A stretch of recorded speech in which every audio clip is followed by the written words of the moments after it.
북한 김정은 총비서가 한쪽 무릎을 꿇은 채 벽에 걸려있는 사진들을 바라봅니다. 모두 101장의 사진이 걸렸는데 러시아 지원을 위해 우크라이나 전쟁에 참전했다가 전사한 군인들입니다. 북한은 인민군 해외작전부대 지휘관 전투원들에 대한 국가 표창 수여식이 개최된 사실과 함께 전사자들을 기억하는 이른바 추모의 벽을 마련했다고 밝혔습니다. 김정은은 파병 최대 성과를 이렇게 언급했습니다.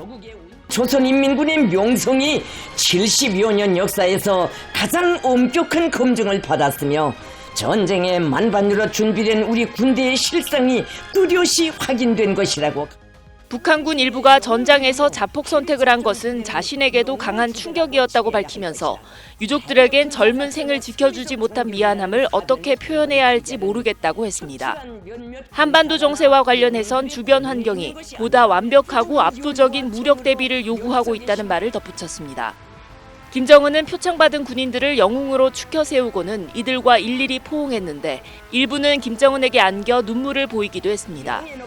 북한이 이처럼 파병 군인을 각별히 챙기는 건 전사자 발생에 따른 민심 이반을 차단하고 군대의 사기를 고양하기 위해서로 풀이됩니다. 앞서 김정은은 군 지휘관들을 집무실로 불러 별도로 만났는데 이들에게는 맞담배를 허용한 것으로 보입니다. 탁자 위에 담배와 잿더리, 성냥개비가 놓여있는 모습이 포착됐기 때문입니다.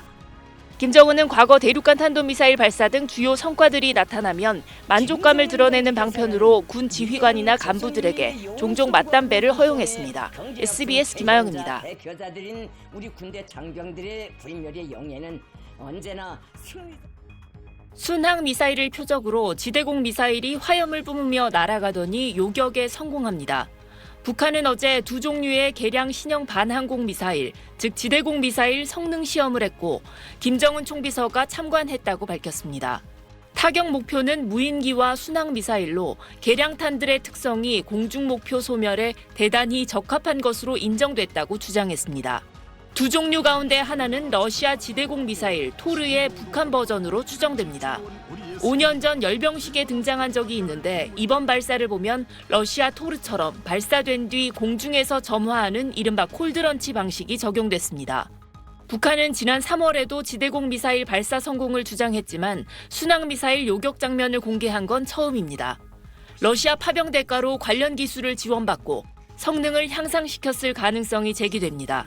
한미 을지 자유의 방패 연습에 대한 맞대응 성격이 있는 것으로 풀이되는데 김정은의 대미 또는 대남 메시지는 따로 없었습니다. 무력 시위의 수위를 조절하면서 한미 정상회담 같은 외교 일정들을 지켜보고 있다는 해석이 나옵니다. 최근에 윤리한 행보가 다 로키였어요. 북한 문제에 대한 아직 완결된 뭔가가 지금 나올 수 없는 좀 상황이라는 거죠. 지금은 좀 방어 중심적 내지는 말 중심적. 합동참모본부는 어제 북한 남포 일대에서 발사 동향이 포착됐고 세부 재원은 한미 당국이 분석 중이라고 설명했습니다. SBS 김아영입니다. 안녕하세요. 안정식의 한반도 포커스입니다. 북한과 러시아가 체결한 포괄적 전략적 동반자 관계에 관한 조약, 즉 신동맹조약 체결 1주년을 맞아서 러시아 문화부 장관이 지난달 말에 북한을 방문을 했습니다. 김정은 위원장을 만나서 회담도 하고 공연도 함께 관람을 했는데요. 이 공연 좀 주목해 볼 부분이 있었습니다. 공연은 지난달 29일에 있었는데요. 러시아 예술단의 공연에 이어서 북한 예술단의 담례 공연이 진행이 됐습니다. 그런데 북한 예술단의 담례 공연에서 무대 뒷 배경에 러시아로 파병된 북한군의 전투 장면이 등장했습니다. 북한군 전투 장면을 북한 주민들에게 공개한 건 이번이 처음인데요. 뿐만 아니라 김정은이 평양에 도착한 북한군 전사자 유해를 맞이하는 장면 또한 처음으로 공개가 됐습니다. 해외에서 목숨을 잃은 전사자들이 고국으로 돌아올 때 최고 지도자가 직접 나가서 최대한의 예우를 갖췄다라는 걸 보여주기 위한 것이겠죠. 북한은 또 이날 공연에서 북한군 전사자를 추모하는 노래들을 선보였습니다.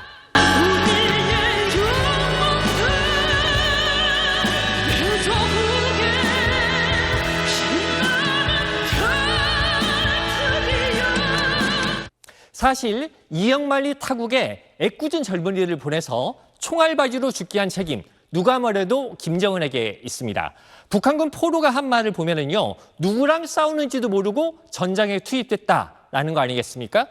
그런데 이렇게 어이없게 사람을 죽게 해놓고 이런 죽음을 애도하는 것처럼 김정은의 이미지를 미화시키고 있는 겁니다. 이런 이미지 조작을 위해서 북한이 이번 공연에 상당히 공을 들였다 이렇게 볼 수 있는 대목인데요. 이것 말고도 한 가지 더 주목해 볼 부분이 있었습니다. 앞서 말씀드린 대로 이번 공연은 러시아 측 공연과 북한 측의 답례 공연 이렇게 두 가지로 진행이 됐는데요. 북한군 전사자를 추모하는 내용은 북한 쪽 공연에서만 나왔다는 겁니다.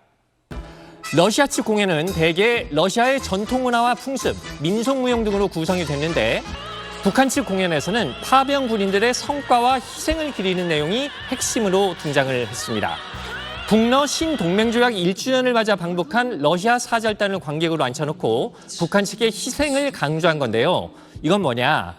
북한의 젊은이들이 러시아를 위해서 이렇게 많이 죽었다. 그만큼 우리는 혈맹이다.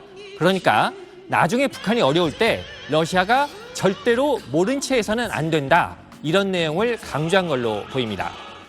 이번 파병에 대한 보상도 물론 러시아가 확실히 해야 되지만 앞으로도 파병의 은혜를 절대로 잊어서는 안 된다. 이런 걸 러시아에 강조한 걸로 보입니다. 물론 정세는 변하는 것이기 때문에 북러 관계가 앞으로 어떻게 변해갈지는 지켜봐야 되겠습니다만 지금 시점에서는 북한이 러시아를 확실한 안전판으로 잡아두려는 것 같습니다. 지금까지 한반도 포커스였습니다.